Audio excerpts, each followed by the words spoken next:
Show me the meaning of being lonely. That is the message, okay? That's how we're gonna start. That's how Spirit wanted me to start. This is the first time I kind of set up like this.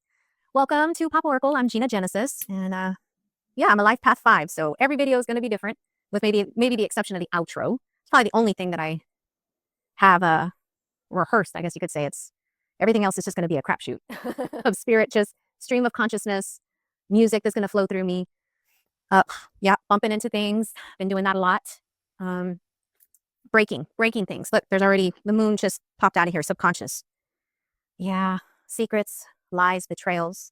The moon card to me, it just signifies shadow. It's shadow all the way around. Like no other way to put it. Shadow aspects. Okay, so I'm gonna put that back. All right, let's see how we're gonna go ahead and start this. Why is this in my hand? I really don't want to shuffle this deck. I mean, but I'm a vessel right now for Spirit, and I'm gonna shuffle this damn deck. This is Doreen Virtue. What is it again? Romance Angels.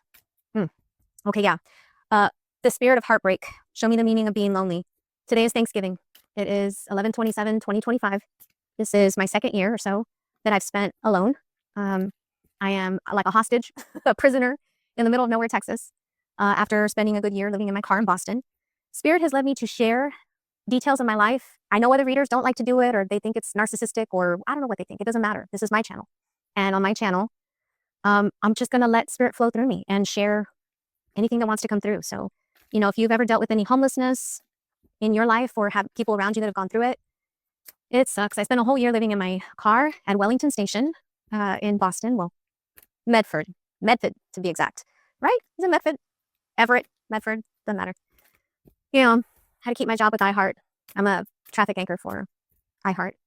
And, you know, they pay me what they can pay me, and it's all good. I love what I do. But, you know, it's been a difficult road. I mean, the economy is the way it is. Everybody is suffering one way or another. So I'm not alone. So if you have a spirit of heartbreak, you've been grieving, maybe you've recently lost somebody. I know one of my friends lost her grandfather. And I've been feeling more and more like the other side comes to me a lot. Although I have not seen a spirit in a very long time, because I have drawn energetic boundaries, I know they're there. I know they're there. And yeah, let's see where this is at. Chemistry. There's a strong magnetic attraction here. But in this is Mary Magdalene and Yeshua. That's what it reminds me of. You know, divine counterparts could resonate with you. Brokenhearted. Okay, so soulmates are coming through as well. All right, I have like a ton of notes here. I've been channeling a lot lately. So how do I want to start this? Akashic records, past lives, birth charts, the numbers 3s and 4s or combinations thereof. The 3s and the 4s, you know, in tarot can represent friends and family. So what did this want to tell us? Chemistry. There's a magnetism here. We're attracting in love. Okay, we're attracting in love. This is a moment for us to attract in love. So Spirit wants me to call these time capsule messages, or time capsule, because basically that's what it is. You know, this is going to be trapped in this little video, and somebody's going to watch it. Hopefully, let me just say, if you do find this video because the algorithm hates me so much, you're due. You're overdue for a miracle, and I'm praying that it comes to you. I am just right there with you because I'm in need of a miracle too. Lots coming through. So 3s and 4s, friends and family. It's Thanksgiving. Overcoming darkness and shadows came through, of course, with the moon card. That was there. If you resonate with any sort of feelings of, how do they say, unaliving, right? So that I don't know, the AI, I don't care if it finds it or not. Somebody, if you've ever gone through abuse, that word's probably going to flag it too. Whatever. If you've been through emotional abuse and you've considered taking your own life, I'm right there with you. I have an emotional support dog out there. If she barks, that's confirmation. It's been a tough road. I also got this tattoo in Boston, at Boston Tattoo. And you can't see it that well, man. We'll get into that some other time. You know, when you get a tattoo and you're like, damn it, I wish they would have used a thinner needle. Like, I wish I had no more. Anyway, it is an arrow, and it's a semicolon and an arrow, but I made it a heart instead of the dot. Anyway, if you can resonate with that, you're in the right place. Stay tuned. We're all here. Broken hearts. Also, Spirit wanted to come through and say, don't be afraid of a broken heart. Ooh, and I have stories to tell about that. But what wanted to come through as well was this pyrite stone. I bought this, and I would have never bought it because it's not perfect. And I'm a perfectionist. I have Virgo in my chart. So I looked at it and I'm like, yeah, but just because it's broken, I mean, it makes it prettier. And if it wasn't broken, then you couldn't see all the pretty sparkles in it. The sparkle in your eye. Valentine girl coming through from New Kids on the Block. The sparkle in your eyes. Oh, we'll get into that too. Fucking crying my eyes out watching that live. Get into that later. Carnelian is another stone. It wants to come through for grounding. So sending you lots of carnelian energy. I like how this one, and it's like double-sided, like a ombre, as an ombre. So again, coming through here is like, I'm getting a cramp in my foot. There's divine counterparts, soulmates, whatever the F you want to call it. Like, I am so triggered right now by that term, soulmates, by the term, especially twin flame. I fucking hate hearing that. I really do. Because people can use that to try to control you. Okay. I ended up in a second marriage because, oh baby, we're soulmates. And I had had a dream. My soulmates come to me in dreams. And I started to recognize him. But I confused it. Just because someone's a soulmate doesn't mean that you have to be with them, number one. Everybody has free will. People can act out of past life karmic energy. And in that situation, that was what had happened for me personally. So that's why I really recommend Akashic Records readings, birth chart readings. When you're really like lost, when you're like, what the fuck is going on? Why is all this happening? Go get a reading. I recommend Flavored Vivid for birth charts and readings as well, Carissa and Francesca. I recommend Karen Wilson Healing. She did my Akashic Records. She's also a Reiki healer. She can do distance. She's my Reiki master.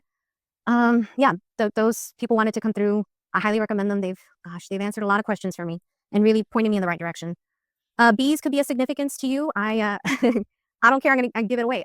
Beeville is Beeville, Texas. Beeville, any fucking city with the name or town B could have some significance. Red or crimson. That's why that color came out. Something's biting me right now. What the hell? What else? We talked about soulmates. Show Me the Meaning of Being Lonely, Backstreet Boys. That song, it's been following me for a while now. But today I'm like, I am so lonely. I mean, I've already cried about it. So we'll move past that. Nobody Wants to Be Lonely. Do y'all remember that song from Ricky Martin featuring Christina Aguilera? Yeah, that was a good one. Nobody wants to be lonely. Yeah, that one's good. Just the title of that song. Oh my gosh. Okay. We're going to go down this list. I said broken hearts. That's kind of the vibe in this message. I was doing laundry the other night, and I'm sitting in my car with Dottie, my dog, and I have the windows open, cracked open, and this guy is just singing, "You make me feel like I've been locked out of heaven for too long." And I'm like, what? Why is he singing that? That's a sign. I mean, everything's a sign. If you're still watching, everything's a sign, and thank you for continuing to watch because, we're all connected. We're all linked. I truly believe that. Let's see what else wants to come through. Oh, This I Promise You written by Richard Marx. NSYNC obviously performed it. Richard Marx also has, a performance of his song. So the funny thing about Richard Marx, first of all, I didn't know he married Daisy Fuentes. So I like to kind of give out a lot of trivia in my readings. I love trivia and pop culture. So I had no idea that he married Daisy Fuentes. And I'm at like the New Kids on the Block thing, their concert November 12th. And apparently Richard Marx and Daisy Fuentes were there because we call each other blockheads, New Kids fans. And I made all these like blockhead friends that we were in the meet and greet picture together. I might put it on the video so y'all can see. But anyway, some of the blockheads, my girlfriends, they ran into Richard Marx and Daisy Fuentes. And I'm like, is he married to Daisy Fuentes? So, I asked Siri and they're like, yes. So yeah, that song came through, This I Promise You. Because in that song, they said, I've loved you forever in lifetimes before. That's so sweet. Oh, anyway, okay, I get lost in that lyric. But yeah, I want to talk about the soul family, like I'm talking about the fandom, the blockheads, New Kids fans. I could say a lot of things about my experience, but the best part about it was making those friends. And we have a little group chat going on right now, and it's giving me life. And I'm very thankful for it. But soul family, fandoms, it's all the same thing. Like, why do we all like, some of the same artists? And we gravitate to those lyrics because we're sharing a connection in that. Like Ozzy Osbourne, R.I.P. I believe, Ozzy, first of all, I hate that people made him out to be this devil worshiper, blah, blah, blah, all this shit for so long. And even my own family would probably think all of that because, they've got the Catholic brain. But what a soul, what a good soul. And I love fandoms. I love how people come together with music. And it kind of sucks, like standing in line to meet the New Kids was very humbling for someone like me. First of all, I'm a Leo sun, and I'm used to usually either being part of the meet and greet in some way, security, or, I work in radio. So standing there like just a regular old fan sucked. It really sucked. I hated it. It was so fast. It was like, I compare it to a drive-by, and I have been in drive-bys. Okay. I grew up in the hood in the 90s. It was just like traumatic and like over in a second. It was like, what the fuck was that? That's pretty much how all of us came out of the line. Like, what the fuck was that? With the exception of Donnie, always. Like, people say, don't meet your idols. I'm going to say don't meet your idols unless it's Donnie Wahlberg. Yeah, seriously. Unless it's Donnie Wahlberg. The best hugs made it completely worth. Basically, I'm gonna have to get a second job just to pay for the shit, you know? Like, but I was feeding my inner child, and the new kids were stalking me before I even ended up at a concert. But that's how soul families work. That's how spirit teams work, you know? Donnie continuing to pursue his dreams the way he has. First of all, he is the hardest working kid in show business at this point. Like, I love the rest of the new kids, but come on, Donnie is like, he's doing it all. He's doing it all. I'm not saying the other guys don't work, of course. You know, Jonathan Knight also gave me a really great hug. And it's about hugs. It's about really, truly wanting to embrace your fan versus not wanting to. Like, Joey McIntyre and Jordan Knight could literally fight over the worst hug, but Jordan would win. Like, God bless them. They're divas. Like, if you're a fan, you know their personalities. You know Donnie's a sure bet, and the rest of them is going to depend on their mood, okay? And that's what we got. And it is what it is. I'm still a fan. I was seriously crushing on Danny Wood, but not by choice. Not by choice. I wasn't checking for Danny Wood. I was minding my own business. Things started happening. Dreams started happening. Communication started happening. And I'm like, what the fuck is this?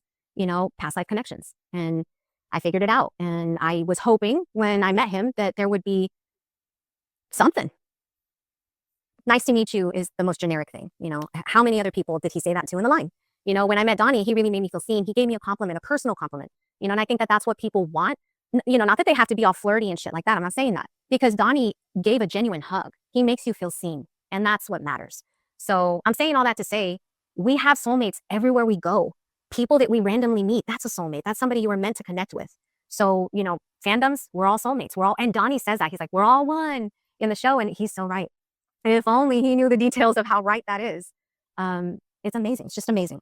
So our spirit teams know who to send into our lives. And, you know, sometimes it's for better or for worse. And we just got to go with the flow. But if you've been resonating with solace and sorrow, loneliness, funerals, feeling numb, feeling tired, Chiron energy, like having to see the potential through the pain, finding solace in your pets, you know, spending more time with pets. That's what I've been trying to do with Dottie. And Aurora, she's my outdoor cat, my country cat. She adopted us. I have a fairy queen that watches over our property. And she sent Aurora at the right place at the right time. And yeah, it's just been a magical experience being out here in the middle of nowhere, even though I'd rather be in Boston, you know, living the big city life and catching the tea. And, you know, even if it's living in my car, it's, you know, it's what I wanted. So anyway, let's go ahead and shuffle. Let's shuffle some stuff. Let's clear some of this energy. I do kind of want to show this. So okay. This is how I know my gifts have been coming through stronger and stronger. If you resonate with royalty, this used to be the royal pop. I have been a royal seer in past lives. So anyway, I started to draw two hearts and a line between them. And then I was at the crystal shop at Gino's Rock Mine in Corpus Christi. That's where I'm from. And I found it. How? I manifested this? Like, amazing. And it feeds into, you know, all the readings I've had before that are telling me that there's, you know, I have all these gifts, and seeing them develop is really exciting for me. So thank you for being here. Thank you for believing in anything I say, or just even resonating with any of it. But the red string theory came to mind. So this thread wanted to come up. So what do they call it? A bobbin? Bobbin? Yeah. And then I wanted to show, you know, swans, bees. I don't know if it's going to show it on there. This poor little bee, you're probably not going to be able to see it. There is a bee in here that I put, and there are two little Swarovski crystal earrings that were little swans. You know, Swarovski has a swan as their logo, and a little heart. Swarovski as well. I'm a Swarovski girl. Can you tell? I'm part fairy. I've been a fairy queen in a different realm, dimension, or whatever the hell. So let's see what wants to come out. Millennium, right? El Tarot deck, Millennium Loteria Edition. Or the decks will be in the description box. I've loved you forever, in lifetimes before, and I promise you never will you hurt anymore. Oh my God, that's so perfect. What? Heartbreak. What did I say? All right. Oh, Spirit, thank you. Confirmations all the way around. 333. That's what I'm seeing in my mind's eye. Okay, let's see. This is the In2It Tarot. Hermit. Yeah, hermit mode. Definitely. If you've been in survival mode, hermit mode, it says self-absorbed. Yeah. It's going to be one of those readings, you know? And I don't care if anybody says anything about me talking too much about my personal life. If anything, I've had comments. Jennifer, if she's watching, maybe, you know, someone named Jennifer that's important to you. I know Jennifers have been very important to me. However, I'm not speaking to my Jennifer, my childhood Jennifer, right now. But, you know, that could change. You never know. Right now, I've had to really go into hermit mode. I've really had to draw boundaries with everybody, even the people I love the most, my parents, my brothers, my sister, everybody. It sucks. So if you're in that hermit mode, 9 of Cups at the bottom of the deck, a hollow feeling. What the fuck? Then I'm hearing new kids. Got a funny feeling that you don't even love me. Don't love me. Yeah, we're not feeling loved right now. We're not feeling the love. We're not feeling the love right now. But Nine of Cups does indicate what's in reverse, though. Yeah, it says addiction, selfish. So it's okay to be selfish. Listen, when you're healing, for the love of God, be selfish. And, screw anybody that tells you anything otherwise. This came out already. We're just going to take that. You're holding it together. This is the corset card. I've never seen this card. Ever seen this card. But I've been watching a lot of Gilded Age. I love Downton Abbey. I'm all about this corset here. So if any of these words stand out to you. Boundaries. I was just talking about boundaries. Yes. If you're a people pleaser, that's me. Yep. That's us. If you're watching this, you resonate with that energy of being a people pleaser. And maybe it's gotten you into some bad situations. I'm sorry. If I feel your pain, I feel your dilemma. Yeah. Five of Swords. Yep. Five of Swords. This is the battle and the war. What is it? Winning the battle, but losing the war. Yeah. Took a little bit to come through. Sucks. Shitty ass energy. Page of Swords at the bottom. I'm feeling like, we're picking up our sword, taking up our sword. Oh, the Naomi sound. Naomi or Naomi? I like to say Naomi. She says, it's a song called Army. And she says, I'll pick up my sword, and then something about I'll be your army. So yeah, picking up our swords, being our own army. We have to do it ourselves first. We have to be willing to take that on ourselves. And listen, I fell out with my brother, Mikey, and I was just discussing it with my mom yesterday, because of course I'm crying that I'm alone on the holiday, and she's like, well, you don't have to be. Well, yes, I do have to be, actually, because I asked him to defend me and he didn't. And that's not cool. I'm not going to have people in my life where they're just going to throw me to the wolves, let me get run over by buses and all sorts of shit. Fuck that. No. I have bigger balls than all the men that have ever come into my life, including my dad. And I tell him all the time. I tell him to his face, because seriously, like, put your balls on, y'all. I'm 4'11" and I'm out here fighting battles. If I have to, I'm going to stand up for myself, because, I could have died. Halloween 2020, man, by strangulation of a man that conned me to marry him, was on parole for doing the same thing to another woman, almost strangling her to death. May she rest in peace, because she died a couple of years after he got out of prison. I tried to get him put back, his parole revoked. They didn't want him back. It was 2020, So anyway, the Lovers, the Moon, and the Three of Cups. Yeah, this is again indicating the Moon came out in the other deck. But I feel like the Three of Cups coming out is also here to tell us that, like, there will be more friends and family. We will have more soulmates. We will have more soul family coming into our lives. So even though we're brokenhearted about certain connections that we've lost out on, it served its purpose. And we have to cleanse and purge, what no longer serves. I cleanse and purge what no longer serves. That's what I've been repeating to myself a lot. Okay, where do we want to go next? I know it's kind of a long message. I'm probably going to speed it up, because that's what I do. The numbers 32 reduced to 5, if that means anything to anyone. 40, reducing to 4. 5, 33. Okay, 33 is also coming through. And moths. Oh my God. I trapped like 3 or 4 moths. That's why the 3s and the 4s are coming out. Had to put in the little jar and try to release them out into the wild again, because they were just like wreaking havoc in my freaking house. And I don't know where they were coming from. It's just one moth after another. So good times. All right. I'm going to go ahead and pop out of this reading. My name is Gina Genesis. Remember, your energies can always change your possibilities. Hasta luego. Until next time.